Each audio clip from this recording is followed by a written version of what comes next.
it kind of speaks to the irony of it all, right? That when they talk about these audiences and where it will land and who will watch it and who will consume it, I have these conversations with people about how we make art, whom we make it for. And I'm committed to making art, at least in the documentary space, for us, by us, right? So I started my documentary series, I Am the Diaspora, a reintroduction to Black history. And the first episode was shot in Inglewood. And I think anybody who watches it, who's lived in Inglewood, can understand just the space and the lived experience, and especially if they lived there ahead of the opening of the announcement of the SoFi Stadium.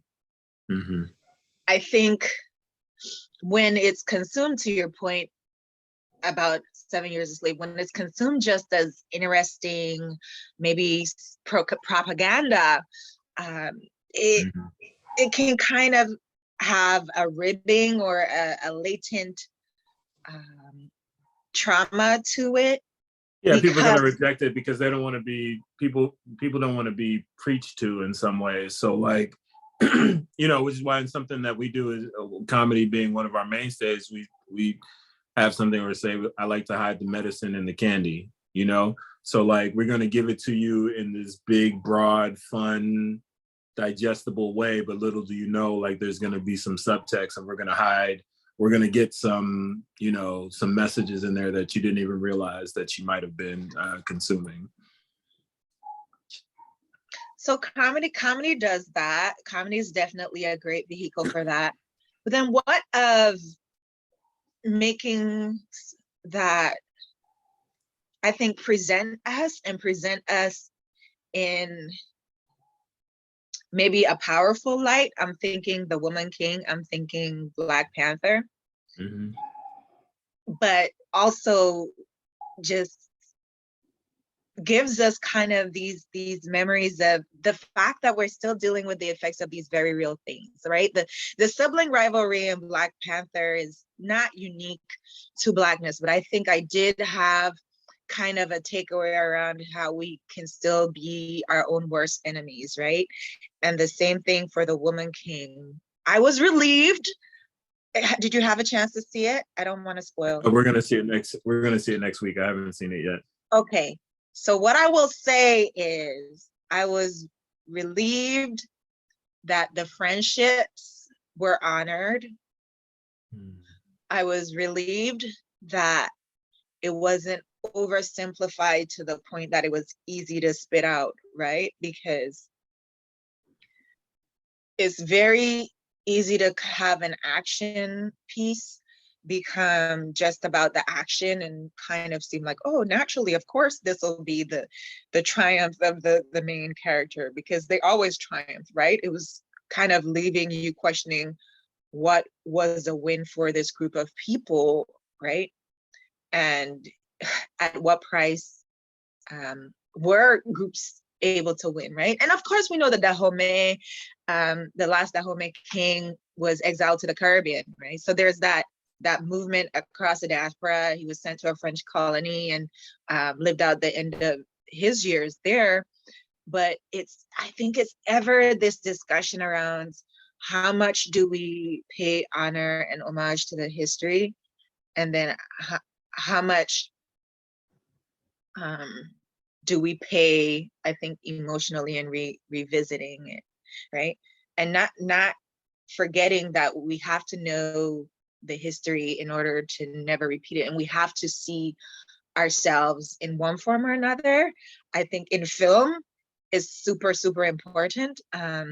In order to know that this could be a reality, to know that that character could exist because I think of it in my mind, but also all those roles can exist because someone is producing this and putting this whole project together, right? So it's kind of having these cues and clues for the future creatives that we don't yet even know. And so I'm trying to walk the line between being super, super excited. Like I saw The Woman King early. I saw Black Panther opening weekend. Like I'm ready for Black Panther 2, 11/11. Your girl is And you were in it, right? You were in, weren't you in the first one? So, well, I played stunt double for Dora Milaje of Black Panther in Avengers Endgame. Okay. So Marvel comic universe, but in the Avengers version. Was that what's her name? Denai Guerrero's character? Yes, Denai Guerrera. Yeah. Yes. The Congratulations. awesome That's dope. Walking Dead. Thank you. Thank you very much. Yeah. So, that was just a really cool connection. So my point, I was ready in the theater, not full dashiki, but dashiki essence. Yeah. I went full dashiki on it. Listen, I saw the pictures, you and your wife. Oh yeah. I had to let my colleague know, I'm glad that your film is showing. I was at the Pan-African Film Festival. I was like, but Black Panther is starting. So I'll have to go. Like, I was like, we are getting these opening weekend dollars. And we had to go watch it. We had to go to formerly Magic Johnson Theater and Baldwin Cinemark. I was like, I gotta go watch this with my people, man. I can't be. That's where I watch it. That's where I watched it. And then, you have to have the secondary evaluation, right? We are very verbal, reactionary people. Right. So you might have in your head, like, the oh heck nah, and then you hear it and it's reinforced. Right. And so I had all the feels, and I think I watched it twice, but growing up, I would repeatedly watch Annie, and I had a summer of Annie, and it became a thing with my cousin, learning all the words.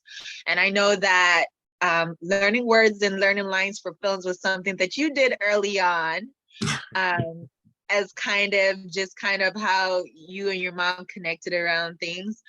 And so I just maybe in the last year or two realized that I didn't see much representation of myself in something that I kind of consumed to obsession. So what does it say if this piece of art is kind of put before me as super important, and because I'm a child, I idolize it because this is cool, but then nobody looks like me.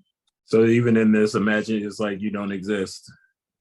Even in the imagined world where anything is possible, you still, not only are you not important, not only are you not valued, you don't even exist. Yeah. And so that message, I think, more than anything, kind of creates the room for these other pieces to kind of have a space, right?